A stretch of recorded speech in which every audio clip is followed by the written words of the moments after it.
네, 안녕하세요. 해설가입니다.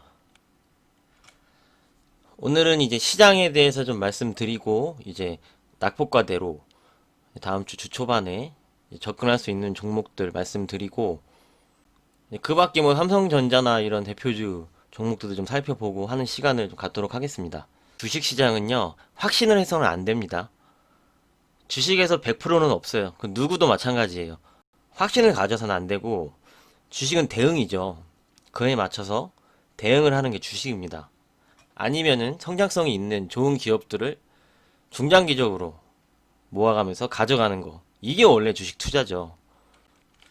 그런데 좀 이제 변질이 됐죠. 뭐 사서 뭐 하루 이틀, 3일, 뭐 일주일 이렇게 해서 빠르게 좀 시세를 먹고 싶어 하는데 그 시세를 자유자재로 가지고 가는 사람은 없습니다.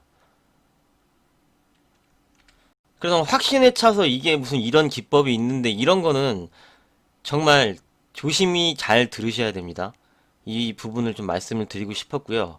어느 뭐 TV든 뭐 유튜브든 참고를 하시면서 본인이 흡수를 해서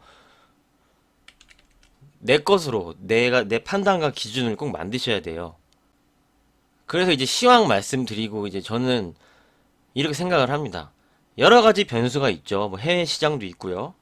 국내 주식, 포지션, 선물, 옵션, 포지션, 뭐 주식 선물, 달러, 그리고 기업의 내용들, 국내 상황의 모멘텀, 앞으로 나올 이슈, 그런 부분을 종합적으로 판단을 해서 말씀을 드리는 겁니다. 종합적으로 판단을 해서 확률을 높여야 되는 거죠.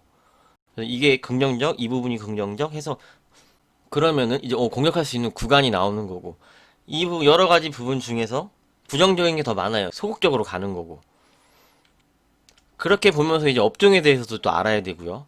이 업종이 성장성이 있는지 올해 이제 매출은 어느 정도 늘어날 것인가 이렇게 종합적으로 좀 판단을 해서 가져가셔도 좋은 쪽으로 이제 끝나는 쪽 말고 좋은 쪽으로 보시면서 시장에 접근을 하시길 바랍니다. 시장이 이렇게 올라왔어요. 이렇게 올라왔는데 이 구간은요. 어떤 종목을 사도 기다리면은 올라옵니다. 그렇죠. 대부분 한 80% 종목이 올라오고 이때는 더 심했죠.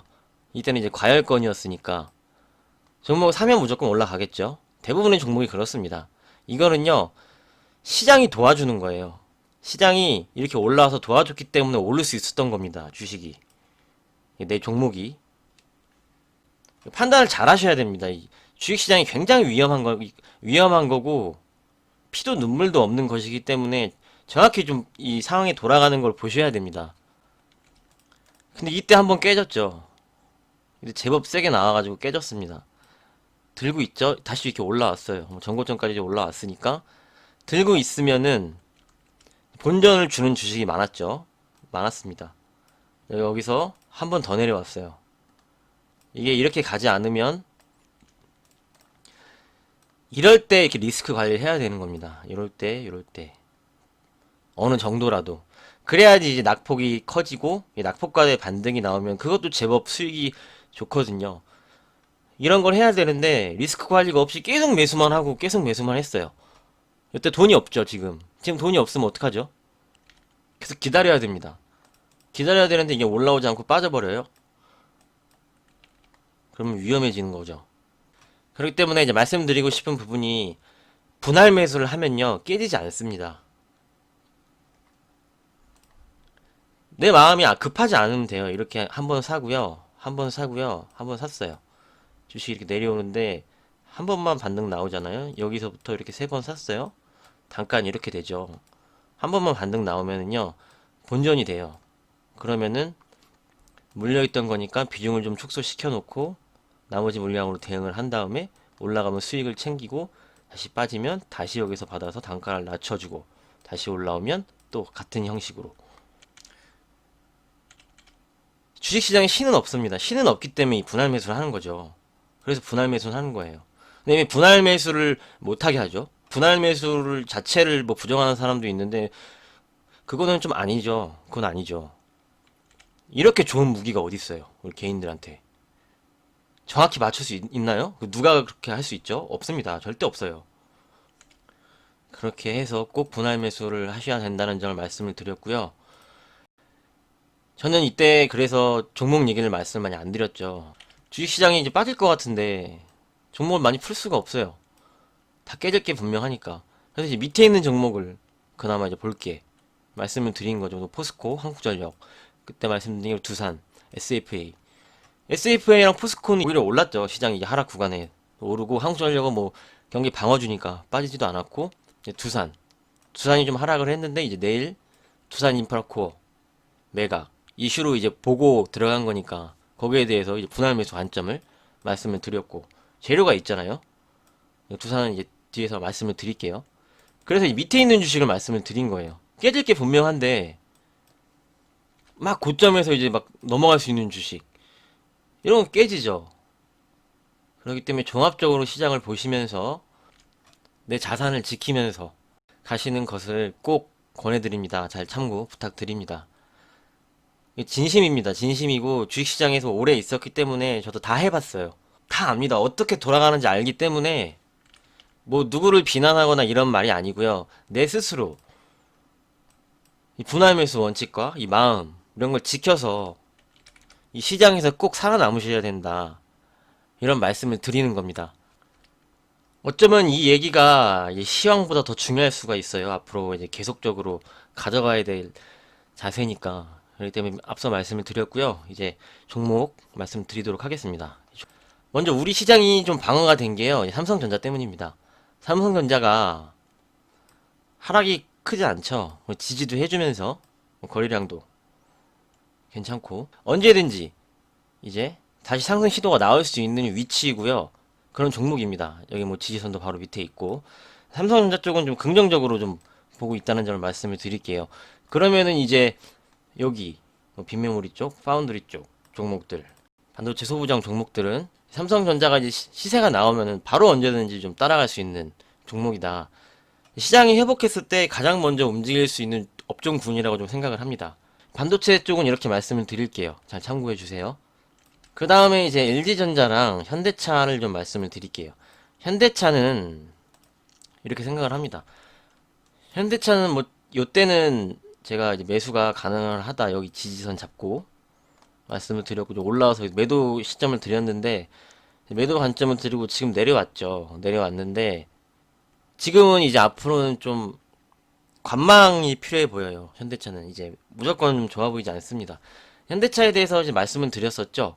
현대차를 왜 이렇게 좋게 보지 않느냐 이렇게 물어보셨었는데 현대차는요 내연기관의 자동차를 파는 회사이기 때문에 지금 전기차, 수소차를 팔면은 여기 있는 매출이 떨어져요. 그리고 여기는 매출이 오르죠. 그렇기 때문에 혁신적으로 가는 회사가 아닙니다. 테슬라는요, 테슬라는 원래 자동차 판매량이 되게 미미했던 회사예요. 뭐, 현대차의 발에도 못 꼈죠. 발보다도 못 따라갔었는데, 이렇게 H. 그런데 지금 얘네 대형 자동차 회사들 점유율을 침투를 하고 있죠. 테슬라가. 전기차로. 그래서 얘네들은 혁신적인 기업으로 프리미엄을 받는 거죠. 전기차. 점유율도 미국에서 1등이고. 프리미엄을 받는 거고요. 현대차는 원래 자동차를 만드는 회사이기 때문에 이렇게 이런 혁신적인 프리미엄이 없는 겁니다. 이쪽에 많이 팔리면 이쪽에서 매출이 감소하기 때문에. 네, 그나마 여기에서 좀 빠르게 수소랑 수소 트럭도 만들고 전기차 쪽으로 좀 빠르게 움직여서 이 정도의 시세를 받았다고 좀 생각을 하고 있기 때문에 지금은 이제 무조건적인 매수보다는 관망의 자세가 좋아 보인다 이렇게 말씀을 드릴게요. 참고 부탁드립니다. 그런데 LG전자는 좀 달라요. LG전자는 오히려 혁신적이죠. 제가 이거 LG전자를 소개시켜 드릴 때 이거 보여드렸죠. LG전자는요, 전장 쪽으로 엄청나게 투자를 많이 하고요. 빠르게 진출을 하고 있습니다. LG전자가 원래 이쪽에 사업을 하지 않았었죠. 근데 투자를 최근에 몇 년간 계속 늘리고 있고요. 이제 내년부터는 거기에 대해서 흑자로 전환이 될 거라고 이제 예상한다고 이제 말씀을 드린 내용입니다. 그렇기 때문에 LG전자는 원래 이제 우리가 잘 알듯이 뭐 가전, 그리고 이제 핸드폰, 뭐 이런 쪽이 이제 주력이었다면 전장 쪽으로 굉장히 빠르게 지금 이동을 하고 있기 때문에 이쪽에도 매출을 기대를 하고요. 그리고 이 전장 쪽도 매출을 기대할 수 있습니다. 그래서 이제 새롭게 현대차를 말씀을 드렸을 때는 같은 산업이죠. 근데 LG전자는 다른 산업으로 해서 추가적으로 가고 있기 때문에 이런 점은 더 좋아 보인다. 이렇게 말씀을 드리고요. 한 요 정도. 그래도 이제 지지선은 잡고 가야 돼요. 여기가 깨지면 안 되거든요. 여기 이렇게 지지를 받고 정고점을 여기서 넘어갔다가 여기서 지지를 받고 이렇게 상승이 나왔는데 87,500원 정도 되네요. 여기를 이탈을 하면 다시 여기서 산을 만드는 거기 때문에 좋은 흐름이 아닙니다. 그래서 LG전자는 지금도 이제 괜찮을 것 같은데 지지선은 87,500원 여기를 리스크 관리 라인을 잡고 접근을 하셔야 된다는 점을 말씀을 드릴게요. LG전자는 새로운 사업으로 진출을 해서 이쪽에서 이제 영업이익 흑자가 나올 예정입니다. 그래서 추가적인 뭐 사상 최대 매출을 기대할 수도 있을 것 같아요. 그런 부분으로 이제 보시면 되겠습니다. 그에 맞춰서 시장이 이제 빠지는데도 수급이 들어오면서 종목은 빠지지 않았죠. 강한 종목입니다. 그렇게 보시고요. 그 다음에 이제 SFA 볼게요. SFA는 우리가 이제 SFA는 말씀을 드린 종목인데 되게 강했죠. 시장이 빠지는데 오히려 고점을 갱신을 하는 종목이었고 뭐 이유는 말씀을 드렸습니다. 회사가 되게 좋고 전혀 오른 게 없으니까 그런 거다 말씀을 드렸는데 이 자기 주식 처분 결정 자사주를 매각한다고 이제 내용 나왔는데 여기에 대해서 이제 물어보시는 분이 계셔서 말씀을 드릴게요. 이게 호재거든요. 근데 아마 악재로 좀 작용할 수 있을 것 같아요. 이제 모르는 사람들은 매도가 나오겠죠. 275만 3천 주를 매도를 합니다. DY홀딩스예요. 대상자가 여기 모회사입니다. SF의 모회사이기 때문에 예를 들어 이런 거죠. 두산이 두산중공업의 주식을 사주는 거예요. 요런 개념이에요. 이제 모회사가 주식을 이제 사주는 거고 이게 장내 매도가 아니고 시간의 블록딜입니다. 시간의 대량 거래 매도이기 때문에 시장에는 전혀 영향이 없어요. 그리고 모회사에서 SFA로 수여를 해주는 거기 때문에 오히려 호재죠. SFA는 내 주식을 남한테 파는 게 아니고 엄마한테 팔고요. 엄마가 그 돈을 나한테 줘서 나는 그 돈으로 이제 투자를 하고 사업을 확장시키려고 하는 겁니다. 이건 악재가 아니겠죠. 그런데 이제 뭐 블록딜이 나오고 이제 매도가 나온다 하니까 뭐 모르는 사람은 매도가 나올 수도 있을 것 같아요. 하지만 이게 자세히 살펴보면 악재가 아니다. 이렇게 말씀을 드릴게요. 이 금액이요, 1,000억이에요. 1,000억이나 내 주식을 모회사한테 맡기고 이렇게 수여를 받을 수가 있는 거고 그래서 이제 지분을 보여드릴게요.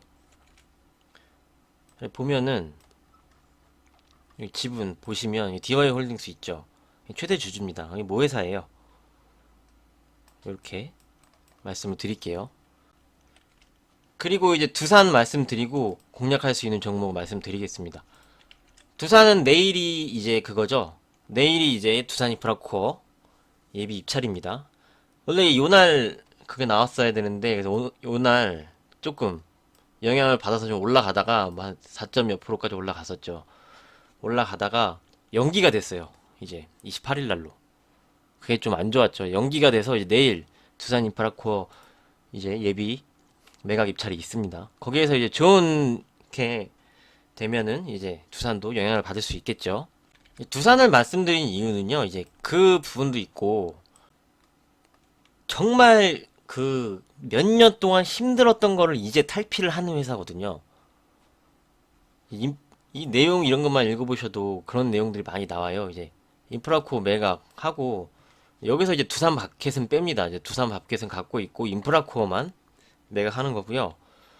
두산 중공업이 정말 안 좋았어요. 이제 두산 건설부터 해가지고, 이제 두산 건설이 일산에 위브더 제니스 그 2조짜리 프로젝트를 하면서 거기에 잘 안 되면서 그때부터 힘들어졌죠. 그때부터 힘들어지다가 두산중공업에서 계속 수요를 했고 이 정권이 바뀌면서 탈원전을 하면서 정말 힘들었어요. 정말 힘들었는데 이제 정부에서 도와주기로 했죠. 풍력, 수소 쪽으로 이제 친환경 기업으로 앞으로 산업이 먹거리죠. 그 먹거리 산업에 지원을 받기로 했고 그쪽으로 이제 진출을 하고 다 구조조정을 하는 겁니다. 그럼 다 팔죠. 인프라국도 매각을 하고 이미 뭐 자구안에 거의 다 왔고 했기 때문에 탈바꿈을 하는 기업이에요. 단기적인 뿐만이 아니라 이제 정말 그 악재를 다 털어내고 새롭게 시작을 하고 하는 기업이기 때문에 그런 부분에서 이제 말씀을 드린 내용입니다. 다 털어냈어요. 이제 다 털어내고 이번에 이제 두산 인프라코어가 매각이 되고 두산 중공업의 1조 규모의 유상증자만 끝나면 새롭게 이제 다 털고 시작을 하는 거죠. 그런 부분으로 말씀을 드렸고 그래서 이제 대형주 쪽에 볼 수가 있는 기업이죠. 뭐 주가는 전혀 오르지도 않았고요. 크게 보면 그 다음에 단기적으로는 내일 두산 인프라코어의 예비 매각 입찰이 있기 때문에 그 매각에 따라서 긍정적인 흐름이 나올 수가 있다 이렇게 말씀을 드리도록 하겠습니다. 그래서 이제 낙폭과대로 볼 수 있는 종목들 이제 녹십자랑 하나솔루션입니다. 내일 볼 수 있는 종목이 녹십자 보세요. 혈장 치료제 지금 만들고 있죠. 코로나 치료제 만들고 있습니다. 항체 쪽에는 셀트리온, 혈장 쪽에는 녹십자 이 두 회사가 가장 가능성이 좋습니다. 이렇게 빠지고 이때 이제 코로나 이슈가 있었죠. 내용 나오고 여기서 이렇게 더 빠졌어요. 되게 많이 빠졌죠. 30만원 때부터 20만원까지 왔어요. 그냥 30% 빠졌죠. 30% 넘게. 그러면서 이걸 보셔야 돼요. 신용. 신용이 최근에 계속 많이 털렸죠. 신용이 많이 털리는 걸 볼 수가 있고 낙폭과대를 하실 때는요. 정배열, 이평선이 정배열에 있는 종목들이 급락이 나온 거 이런 걸 하셔야 돼요. 정배열로 올라가는 종목들 중에 낙폭이 큰 쪽, 요거를 이런 거를 이제 낙폭과대로 들어가셔야 됩니다. 그래야지 요렇게 올라올 수 있거든요. 근데 이렇게 떨어지고 있는 주식이 요렇게 내려가면 그냥 떨어지는 거예요. 더 떨어지는 거기 때문에 낙폭과대가 아니에요. 올라가는 종목이 이렇게 올라가다가 이렇게 낙폭이 커졌어요. 그럼 이 낙폭과대로 이렇게 보는 패턴이고 다시 보여드리면 이렇게 뭐 떨어지는 종목들이 이렇게 떨어졌어요. 그럼 이건 그냥 떨어지는 겁니다. 뭐 얘도 이렇게 나오죠. 나오긴 나오는데 이쪽이 더 세게 나와요. 정배열 쪽이. 상승하다가 떨어지는 쪽이 반등이 더 셉니다. 낙폭과대 기준으로. 얘는 이게 조금 하고 다시 밀리죠. 그렇기 때문에 낙폭과대는 우상향하고 있는 종목들 중에서 많이 떨어진 쪽을 노리셔야 된다. 이렇게 말씀을 드릴게요. 그래서 녹십자가 지금 많이 떨어졌어요. 많이 떨어지고 신용이 많이 털렸다는 점. 그리고 여기는 지지선이 여기죠. 지지선이 여기고 뭐 더 빠질 자리가 여기까지밖에 없어요. 없기 때문에 이제는 볼 수 있겠다. 녹십자 낙폭과대입니다. 낙폭과대로 일반적으로 낙폭과대 이렇게 잘 들어가면 5%에서 10%는 그냥 주거든요. 그래도 이제 어떤 종목이든 이제 분할 매수 관점 계속 말씀을 드립니다. 그래서 이제 녹십자를 말씀을 드리고 수급 한번 볼게요. 얘네들이 또 사죠. 빠질 때마다 얘네들은 삽니다. 그 다음에 올라오면 이렇게 팔죠. 외국인은 계속 그래와요 지금. 단타를 칩니다. 이때 이 빠지는 구간에서 이렇게 사다가 한번 이렇게 급등이 나오니까 이렇게 그대로 팔아버렸죠. 여기 내려오니까 또 삽니다. 여기 올라오면 또 매도가 나오겠죠. 이렇게 첫 번째는 녹십자 말씀을 드리고요. 두 번째는 이제 하나솔루션입니다. 하나솔루션을 말씀을 드릴게요. 요날 이제 저는 저가에서 샀다가 다음날 팔았어요. 샀다고 말씀을 드렸죠? 이날 영상에서 말씀드렸어요. 저는 낙폭과대로 샀다고. 근데 이제 다음날 하락 출발했죠. 마이너스 4% 하락을 출발했습니다. 그때 뭐 이제 저 영상 보고 매수를 하신 분은 하루 만에 9% 이상 수익이 났죠. 이제 5.5%까지 올라왔으니까. 그래서 5% 수익 줬을 때 뒤도 안 돌아보고 다 털었습니다. 낙폭 과대로 이제 들어간 거기 때문에 그렇게 말씀을 드린 것이고요. 이제 저는 매수한 종목이 있으면 영상 통해서 다 말씀을 드려요. 제가 뭐 말 안 하고서 하는 거 없거든요. 그런데 이제 금요일에 또 빠졌습니다. 얘도 낙폭이 좀 상당해요. 52,000원에서 지금 35,000원까지 내려왔는데 얘는 이제 다이렉트로 빠졌죠. 다이렉트로 이렇게 빠졌어요. 근데 수급이 최근에 또 금요일에 들어왔죠. 외국인이 또 들어오고. 낙폭과대 보실 때 정배열 보시고 이 하락의 강도를 보시고 하락의 강도가 크면 신용을 보세요. 신용을 보시면 털렸죠. 금요일에 수요일에 많은 양이 털렸습니다. 그렇기 때문에 여기도 낙폭과대로 볼 수 있고 얘도 뭐 빠져봤자 여기 61선이 최고죠. 바로 밑에 지지라인이 있고 분할 매수로 낙폭과대로 접근을 하면 어느 정도 좋은 수익이 줄 수 있는 종목. 이렇게 해서 하나솔루션도 말씀을 드리도록 하겠습니다. 이제 모든 종목에 접근을 하실 때는요, 분할 매수로 꼭 하시길 바라고, 장이 안 좋거나 이제 뭐 시황 관점이 안 좋을 때는요, 제가 뭐 433, 433, 334 말씀을 드렸죠. 시장이 안 좋을 때는요, 334 이런 식으로 가는 거고, 이제 뭐 낙폭과대나 시장이 좋을 때는 이제 433으로 앞자리가 이게 차이가 바뀌죠. 이제 비중을 얘기하는 겁니다. 내가 100만 원을 살려고 하면은 뭐 40만 원, 30만 원, 30만 원을 살지, 30만 원, 30만 원, 40만 원을 사서 100만 원을 맞출지 이걸 말씀을 드리는 거거든요. 그래서 이제 뭐 낙폭과대나 장이 좋을 때는 433으로 가는 게 맞고 시장이 안 좋거나 내가 천천히 모아 갈 거다 그러면은 뭐 2233 아니면은 334 이렇게 해서 분할 매수로 모든 종목은 좀 접근을 하시는 게 다시 한번 강조를 드리면서 오늘 영상은 여기까지 하도록 하겠습니다. 어저께 영상 올리고 이제 댓글 다 읽어봤습니다. 너무 감사드리고요. 그에 맞춰서 많이 기다려주시고 해서 너무 감사드리고 실망시키지 않고 좋은 시황 열심히 시장 분석을 해서 우리가 꼭 자산을 지키고 성공할 수 있도록 옆에서 돕는 그런 채널이 되도록 하겠습니다. 정말 감사드리고요. 수고 많으셨습니다. 감사합니다.